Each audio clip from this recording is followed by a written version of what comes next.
Here is a question that most people in medicine still haven't answered properly. Why do two people with the same diagnosis, the same medication, the same diet, and the same body weight get completely different blood sugar results? And the only difference between them is what time they drink their coffee. That is not a hypothetical. That is a pattern that shows up repeatedly in metabolic research, and it points to something most people managing diabetes have never been told. Your blood sugar is not just a number, it is a real-time response to a biological clock running inside every cell in your body. And when you drink coffee, even black, unsweetened, perfectly healthy coffee, at the wrong moment in that clock cycle, you don't just miss an opportunity. You actively trigger a hormonal chain reaction that pushes your blood sugar in the wrong direction. But here is what the research also shows. Flip that timing around and the same cup of coffee becomes something remarkable. A tool that can measurably improve insulin sensitivity, slow glucose absorption, and keep your blood sugar stable for hours. Today, I am going to walk you through exactly what the science says, why most people are getting this completely backwards, and the precise timing protocol that is backed by research published in Diabetes Care and the American Journal of Clinical Nutrition. This is not about drinking more coffee or less coffee. It is about understanding when your biology is ready for it, and when it absolutely is not. To understand why coffee timing matters so much for blood sugar, you need to understand a system called your circadian metabolic rhythm. Every cell in your body, including your liver, your pancreatic beta cells, and your muscle tissue, runs on an internal clock. This clock determines when your body is best at processing glucose, when insulin works most efficiently, and when your liver is likely to release stored sugar into the bloodstream unprompted. In the morning, roughly between 6 a.m. and noon, your insulin sensitivity is at its peak. Cells are receptive. Glucose gets taken up efficiently. Your pancreas does not have to work hard to maintain balance. As the day progresses, that sensitivity declines. By evening, your cells become progressively more resistant to insulin. The same meal that your body handles with ease at breakfast can produce a spike nearly 40% higher if eaten at 8 p.m. This is not a disease. It is how human metabolism was designed, built for daytime activity and nighttime repair. Now add coffee to this picture. Caffeine stimulates the release of cortisol and adrenaline, both stress hormones that signal the liver to release stored glucose into the blood. This is part of caffeine's energizing effect. Caffeine stimulates the release of cortisol and adrenaline, both stress hormones that signal the liver to release stored glucose into the blood. This is part of caffeine's energizing effect. When your metabolic state is favorable, this response is controlled and short-lived. But when your body is already in a vulnerable state, such as first thing in the morning on an empty stomach, or in the late afternoon, when insulin sensitivity is already declining, that cortisol surge becomes a blood sugar problem. Research published in the British Journal of Nutrition found that consuming caffeine on an empty stomach in the morning elevated blood glucose response to a subsequent carbohydrate meal by approximately 50% compared to people who consumed protein before coffee. That is not a minor fluctuation. For someone managing diabetes or prediabetes, that is the difference between a controlled morning and a morning spent trying to correct a spike. The mechanism works in both directions. Timed correctly, coffee's chlorogenic acids, a class of polyphenol compounds found primarily in unroasted and lightly roasted beans, activate GLUT4 transporters in muscle cells. These are the gateways that allow glucose to enter muscle tissue without requiring extra insulin. Chlorogenic acids also inhibit an enzyme in the intestinal wall called alpha-glucosidase, which is responsible for breaking down complex carbohydrates into glucose. Slow that enzyme, and you slow the rate at which glucose enters the bloodstream after a meal. This is not metaphor. This is the same mechanism targeted by one of the most commonly prescribed diabetes medications. Coffee, at the right time, produces a version of that effect naturally. Error 1. Coffee before protein in the morning. The single most common mistake is drinking coffee first thing in the morning, before eating anything. When you wake up, your body is already in a mild state of metabolic stress. Cortisol is naturally elevated as part of your awakening response, a normal biological process that helps shift your body from sleep mode to activity mode. This is called the cortisol awakening response, and it peaks roughly 20 to 30 minutes after waking. Adding caffeine on top of an already elevated cortisol level does not just add to it, it amplifies it. The liver reads that combined hormonal signal and responds by releasing glycogen as glucose into the bloodstream. For a person without metabolic issues, the body corrects this quickly. For someone with insulin resistance or type 2 diabetes, that unnecessary glucose release is the beginning of a blood sugar cascade that can persist for hours. Studies consistently show that coffee consumed on an empty stomach in the morning can elevate blood glucose by 25 to 45 points before a single gram of food has been consumed. The correction is straightforward. Consume 15 to 20 grams of protein before your first cup of coffee. 2 eggs, 150 grams of plain Greek yogurt, a small serving of cottage cheese, or a protein shake. Then, wait 15 to 20 minutes. By this point, your cortisol awakening response has begun to normalize. Protein has stabilized your baseline glucose, and your body is in a position to receive caffeine constructively rather than defensively. Error 2. Coffee. After 2 p.m., caffeine has a biological half-life of 5 to 6 hours in a healthy adult. After age 60, the liver metabolizes caffeine more slowly, extending that half-life to 7 hours or more in many individuals. This means a cup of coffee consumed at 3 p.m. still has meaningful caffeine activity at 9 or 10 p.m. That residual caffeine keeps cortisol from following its natural downward arc in the evening. An elevated evening cortisol directly impairs nighttime insulin sensitivity, which disrupts the glucose regulation your body is designed to perform during deep sleep. The result is a measurably elevated fasting blood sugar reading the following morning, not because of anything eaten overnight, but because the liver spent the night overproducing glucose in response to persistent hormonal disruption. Research published in Sleep Medicine Reviews documents the relationship between evening cortisol elevation and impaired hepatic glucose regulation. This is a well-established pathway, and the practical implication is clear. No caffeine after 2 p.m. if blood sugar control is a priority. Error 3. Any sweetener in the coffee. Sugar is the obvious problem. 1 teaspoon of table sugar is 4 grams of pure glucose that enters the bloodstream within minutes, producing an immediate spike that negates every beneficial compound in the coffee underneath it. But artificial sweeteners are a more insidious issue.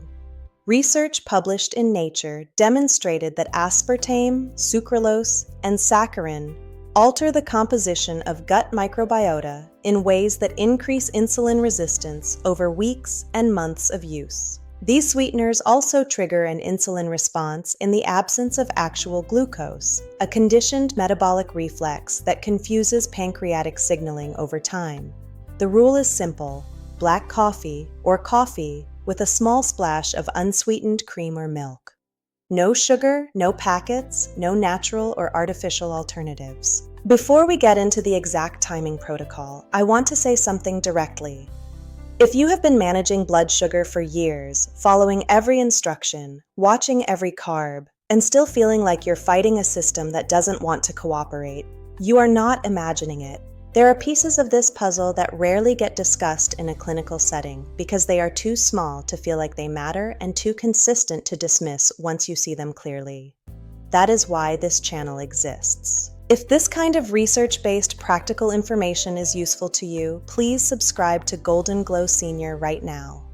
Every week, this channel publishes content built on the same principle: real mechanisms, real data, and real implementation, not generic advice repackaged for views. Hit subscribe so you never miss a video. And if you know someone who has been struggling with their numbers despite doing everything right, share this with them today. It could genuinely change their morning. Now that we understand the errors, let's talk about what to do instead. There are 3 specific windows in the day when coffee works with your metabolic biology rather than against it. Window 1, the morning metabolic window. This is the foundation of the protocol. Wake up. Drink water first, 250 to 300 milliliters. Then consume your protein, 15 to 20 grams. Set a timer for 20 minutes. When it goes off, prepare 1 cup of black coffee, 150 to 200 milliliters, and add half a teaspoon of ground cinnamon. The cinnamon is not decorative. Cinnamon contains compounds called type A polymers that mimic insulin action and activate GLUT4 translocation in muscle cells. The same pathway that chlorogenic acids work through, but via a separate mechanism. A meta-analysis in the Journal of Medicinal Food found that daily cinnamon supplementation reduced fasting blood glucose by an average of 11% in individuals with type 2 diabetes.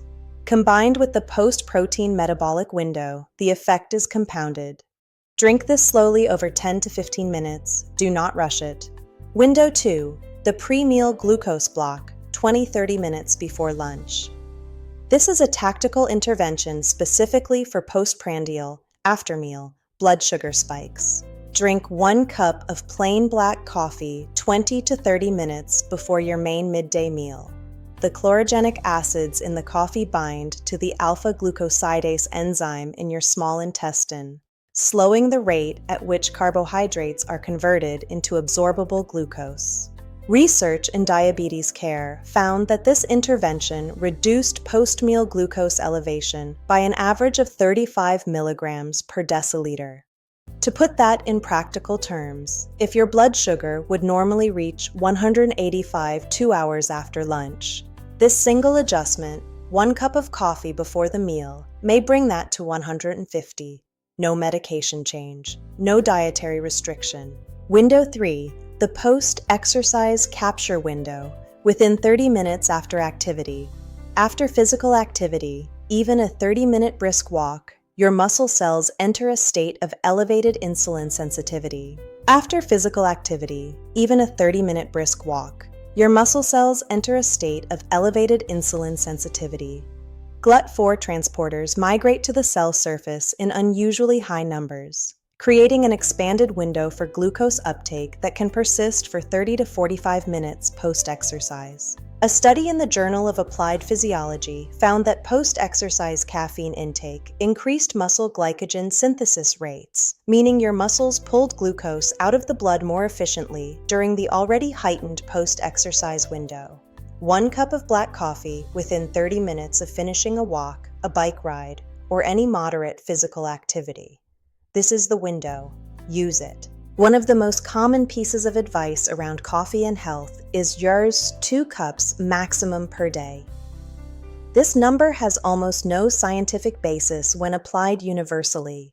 It ignores body weight, metabolic rate, physical activity, age, and liver function. Here is a more useful starting framework. Take your body weight in kilograms and divide by 30. The result is your approximate daily safe limit in standard cups. For someone weighing 70 kilograms, 70, 30, x 2.3. That means 2 to 3 small cups per day falls within a reasonable range for stable blood sugar management without overloading the cortisol response. If you exercise moderately, 30 to 60 minutes of brisk walking or equivalent activity, your liver metabolizes caffeine faster during and after exercise. In those circumstances, you can comfortably add a half cup to your daily limit on active days. Your body will give you reliable feedback. Positive signals: calm, sustained energy, mental clarity, no blood sugar crash 2 hours after coffee. Warning signals: anxiety, heart palpitations, or a pronounced energy drop 90 to 120 minutes after coffee. These indicate either too much caffeine, wrong timing, or both. After age 60, this formula matters more than it did at 40. Liver function naturally declines with age, slowing caffeine clearance. What felt balanced at 55 may produce residual cortisol elevation at 70. Recalibrate if your results plateau or worsen. Even with perfect timing, 3 factors will silently undermine the protocol. Saboteur. 1. Low-quality decaffeinated coffee. If you have been advised to reduce caffeine, the choice of decaf matters enormously. Most commercial decaffeinated coffee is processed using chemical solvents, methylene chloride or ethyl acetate, that strip out a significant portion of the chlorogenic acids that make coffee beneficial for blood sugar in the first place. The coffee becomes metabolically inert at best, and a mild hepatic burden at worst. If you drink decaf, choose coffee processed exclusively using the Swiss water method. This cold water extraction process preserves the chlorogenic acid content while removing approximately 99.9% of caffeine. Saboteur. 2. Coffee with refined carbohydrates. A cup of coffee paired with toast, a pastry, crackers, or any refined starch produces a glucose spike that the coffee's compounds cannot counteract. The starch-derived glucose floods the bloodstream faster than any alpha-glucosidase inhibition can slow. You have spent the coffee's protective capacity and gotten nothing for it. During the first 30 days of this protocol, eliminate refined carbohydrates from any meal or snack consumed alongside coffee. Observe the difference in your 2-hour post-meal readings. Saboteur. 3. Inconsistent timing. The circadian metabolic system responds to pattern. When you eat, drink, and move at consistent times, your body anticipates those inputs and prepositions its hormonal responses accordingly. Irregular coffee timing disrupts this anticipatory regulation. A coffee at 7 a.m. on Monday and 10 a.m. on Tuesday is not just a timing difference. It is a signal inconsistency that degrades the predictability of your cortisol rhythm.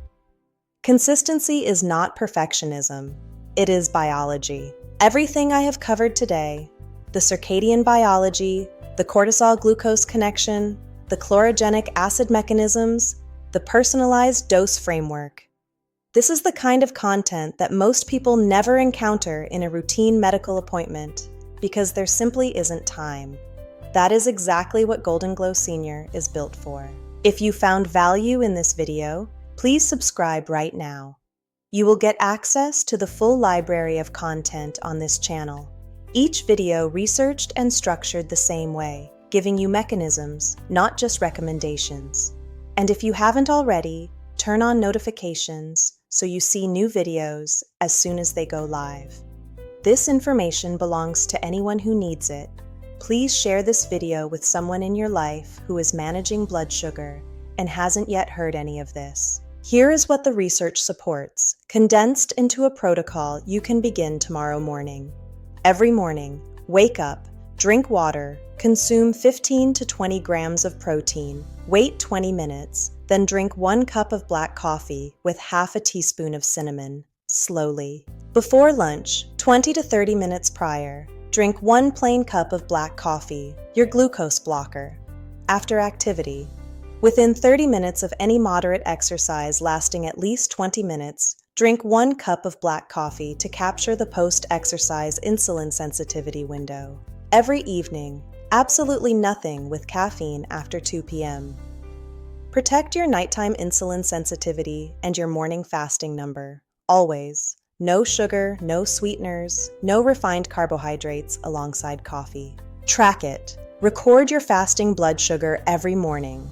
Check 2-hour post-meal blood sugar after lunch for the first week.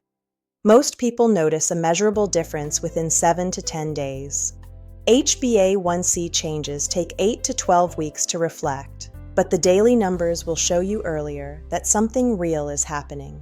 Your metabolic system is not broken. In most cases, it is simply being asked to work against its own design.